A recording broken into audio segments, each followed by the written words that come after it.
Hey everyone, welcome to r/Tales from the Jobsite, where I bring you stories from around the web and listener submissions that show some of the wacky sides of construction, remodeling, and more. I'm Uncle Reddit, and have I got a story for you. What's all the buzz about? My father-in-law is a pretty smart man, especially when it comes to anything construction. The company he's worked for several decades really values him and has offered him numerous promotions, but he won't take them. He prefers running the big equipment and not being responsible for idiots, his words. Unfortunately, every so often they hire some new young supervisor for a job who thinks that because they have some fancy college education and an expensive shirt and tie, they know more than anyone else. One day they're clearing land for a road. My father-in-law is operating a closed cab backhoe. It's not common to see a closed cab, but it essentially surrounds the operator in glass to protect them from brush and such as they're moving through an undeveloped area. Actually, it's pretty common, but whatever. He comes upon a tree that needs to be knocked down and realizes that it's hollow. Looking upward, he sees what looks to be liquid flowing down. My father-in-law knows that means a mighty big beehive. He also knows what will happen if anyone so much as touches that tree. He shuts down the backhoe and climbs out to take a better look to decide the best course of action.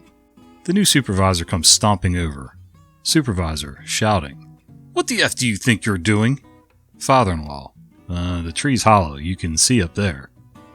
Supervisor cutting him off, "I don't give a darn, get in there and get to it." Father-in-law, "But you don't understand, if I touch that tree..." Supervisor, "What do you mean I don't understand? I'll have you know that I have far more education than you. Now get your stupid uneducated butt back in that cab, you old F, and knock down that tree." Big mistake. Now he's ticked my father-in-law off, so my father-in-law climbs back into the cab and starts up the machine. The supervisor stomps off to a group of big shots, inspectors and such that are standing nearby, talking about how sometimes you just have to crack the whip on these stupid laborers, and they all chuckle. With the biggest smile he can muster, my father-in-law begins hitting that tree, and like an explosion, a solid mass of bees pour out of that hole at the bottom of the tree. They immediately attack the backhoe, but my father-in-law is perfectly safe. At that point, the bees turn their attention to the supervisor and the others standing nearby. It's not pretty. The bees swarm them, but my father-in-law just keeps hitting the tree. With every hit, more bees pour out, even angrier than the last ones. The supervisor starts screaming for my father-in-law to stop, but being in the enclosed glass cab and with the engine running, there's no way he can hear him. At least that's his story later on, and he sticks to it. My father-in-law does not stop until that tree is knocked down, and hundreds of angry bees chase the supervisor and all the others for about a mile. After the supervisor and others got out of the hospital, they had a meeting with the company owner, who thought of my father-in-law as a brother, and all the higher-ups. The supervisor, of course, tried to blame my father-in-law. The owner and others who knew my father-in-law well could barely keep a straight face when my father-in-law said, "Well, I'm just a stupid old laborer and was just doing what the highly educated man told me to do." Of course, my father-in-law didn't get in trouble, and there is a happy ending. My father-in-law said that the supervisor became a much more humble man after that, never mistreated any of his employees again, and learned to listen to the more experienced people under him. Every so often the two of them still treat each other to a beer. Good for your father-in-law. Sometimes it takes a little malicious compliance to knock people down a couple pegs. I've had quite a few bosses in the past that try to show their dominance and just how smart they are, but by the end they usually just end up looking as stupid as a sack of hammers. Remodeling can be draining. In a previous story submission, seeing a dangerous pattern emerging here, I talked about a bathroom installation guy who blamed me for his bringing the wrong shower liner to install my master bathroom, but then relented after I changed tactics and told him my husband had actually noticed the issue. The install was so shoddy that afterward water was pouring into the downstairs wall below my shower. This happens when we call the install company back.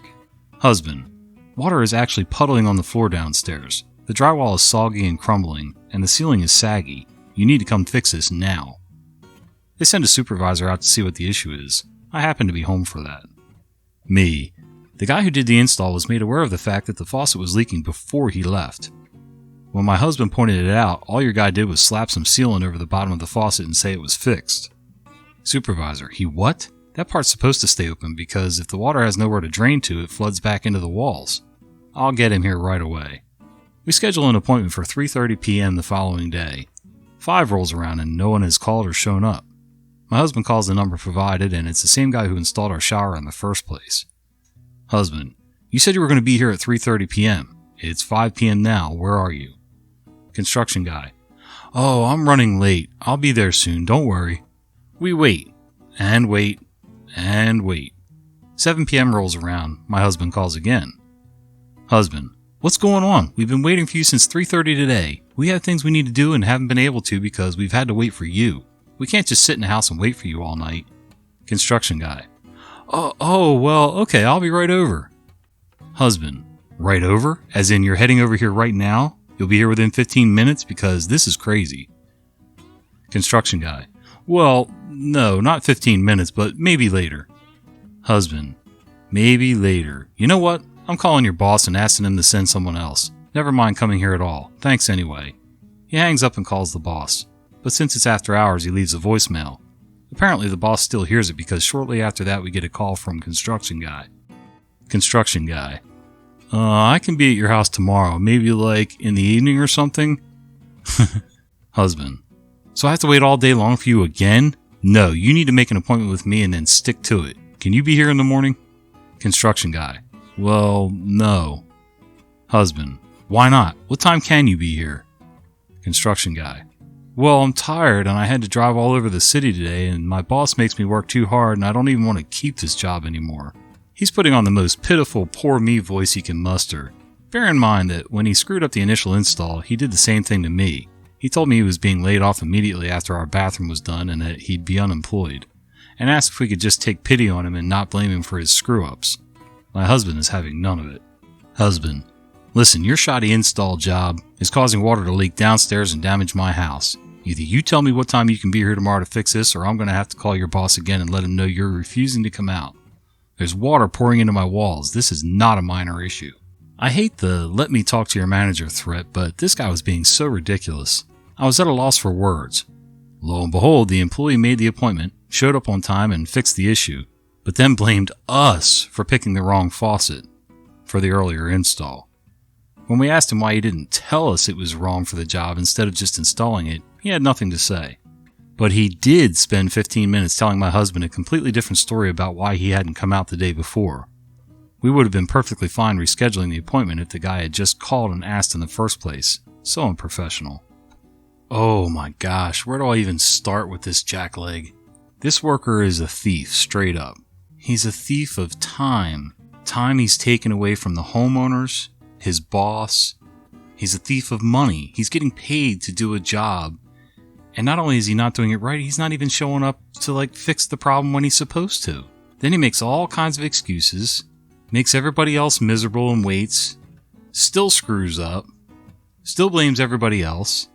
And lastly, he's a thief of joy. I don't understand. Oh, poor me. I effed up and it's your fault.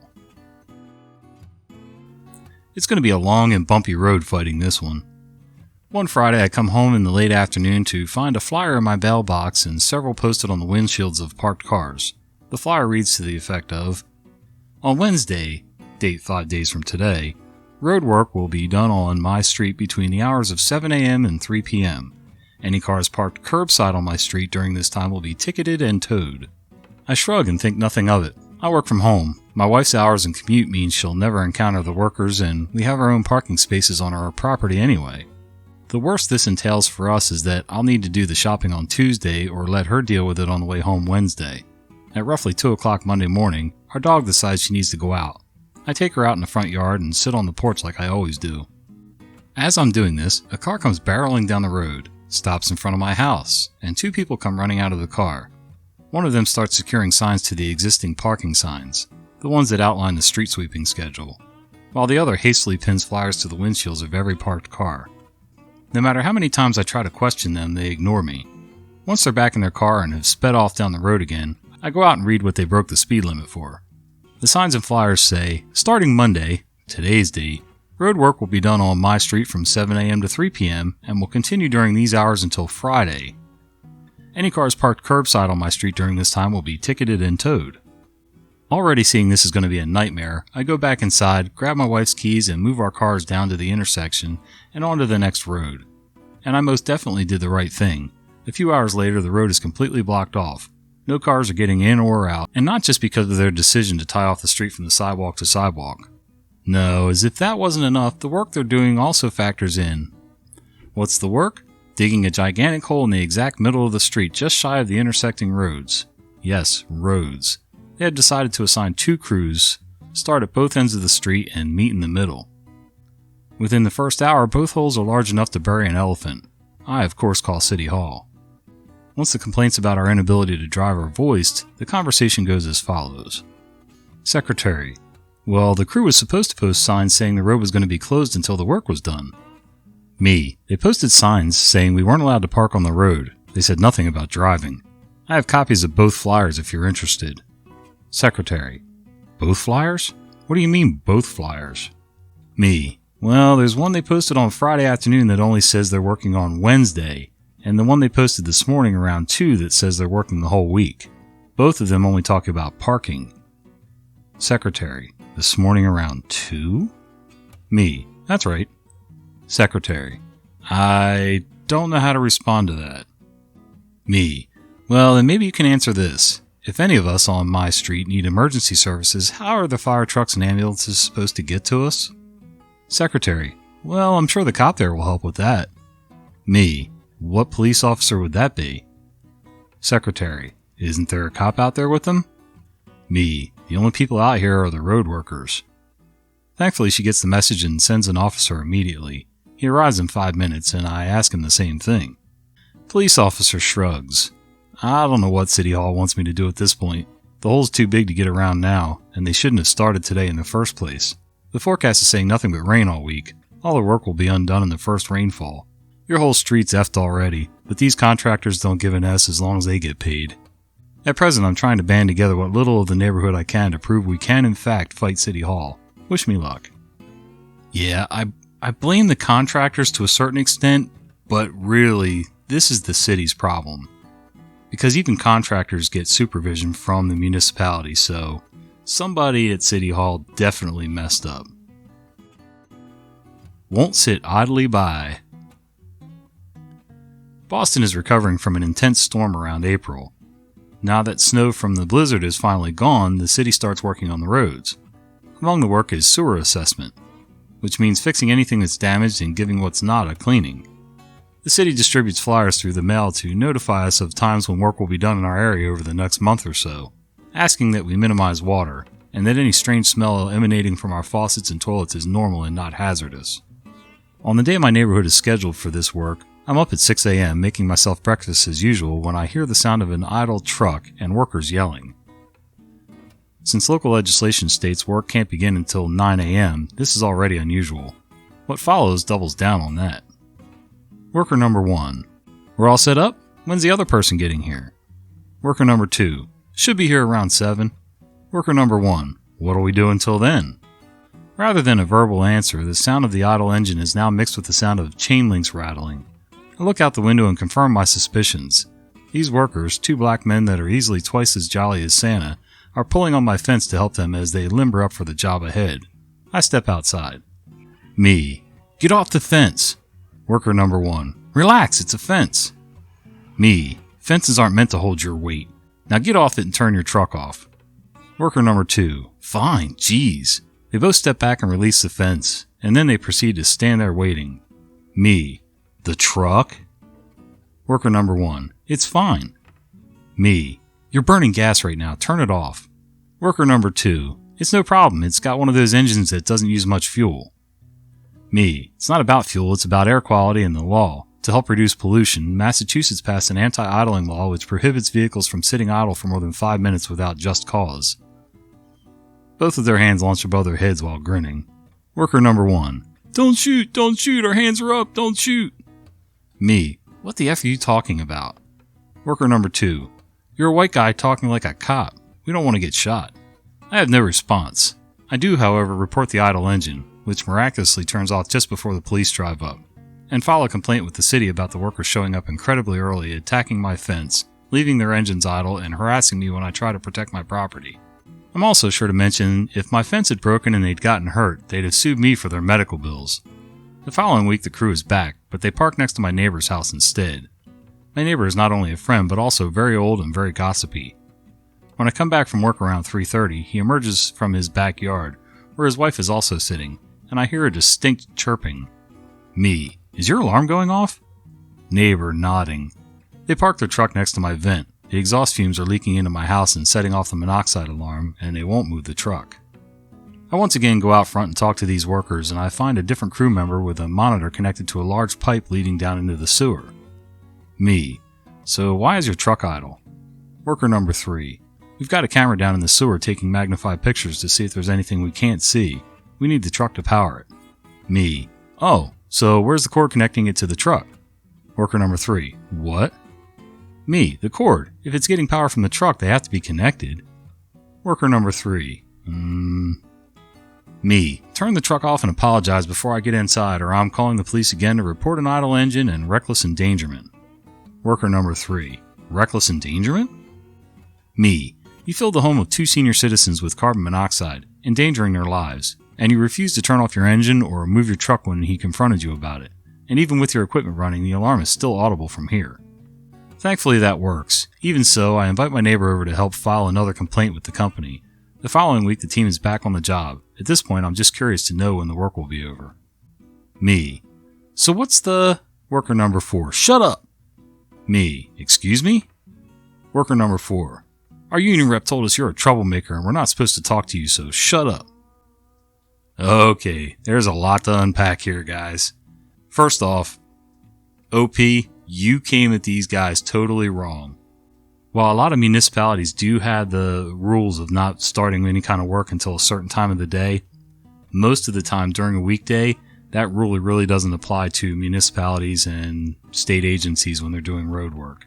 It may be different in your area, but either way, you had no reason to come at them so hard. Yeah, and even if they were leaning on my fence, I still wouldn't have come at them like that. You know, you gotta speak to people with a little bit of respect. Even if they weren't exactly showing respect for your fence or your property, you just can't come off at guys like that. I don't care what your reasoning is, you don't start out that way. Same thing applies for the idling. Even in New Jersey, where, you know, there was a no idle law for years, a lot of times municipalities and everything, that's not the same rule. I'm not saying that they don't have regulations where they're supposed to, you know, cut back on their idling, but it really doesn't apply to them the same way. So honestly, even if they were slightly wrong, most of it was on the city. You should have called them and dealt with them directly, not the guy standing in front of your house. You were being a little bit of a Karen. Well, hey guys, thanks for hanging out with me today. If you've enjoyed these stories, would you do me a favor? Would you consider giving this video a like, subscribe to the channel, and maybe click that little bell icon so you don't miss the fat guy with the beard telling you stories. See ya!